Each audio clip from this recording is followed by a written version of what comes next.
খাবেন আপনারা বাড়িতে। এই দেখেন বন্ধুরা, কত সুন্দর ইস্ট দেওয়াতে কত সুন্দর ফুলে গেছে, দেখেছেন তো কতটা বেড়ে গেছে। আবার মেখে নিতে হবে, আর একবার মথে নেবেন ভালো করে, কেটে নিতে হবে। তারপরে একটু নাড়াপুরির জন্য বড় বড় ডোরগুলোই করতে হবে। আর টানলে দেখেছেন কি সুন্দর ছিঁড়ে যাচ্ছে। গোল গোল করে বানিয়ে নিচ্ছি। অতিরিক্ত গরম হলে হবে না, তেল বের করতে হবে। একটা একটা করে ডোর এইভাবে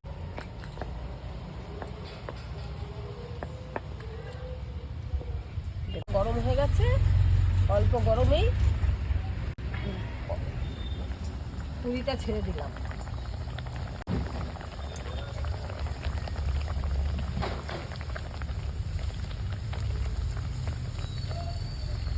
উপকরণ দিয়ে খুব সহজেই বাড়িতেই বানানো যায়। এগুলোর জন্য দোকানে দৌড়ে যেতে হয় না।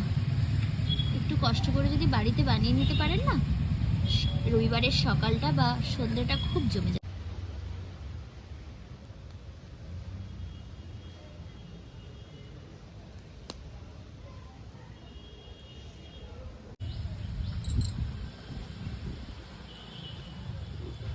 না, আর ইউটিউব থেকে দেখলে আপনারা একটু সাবস্ক্রাইব করে দেবেন, আর ফেসবুক থেকে দেখলে একটু ফলো করবেন আর লাইক।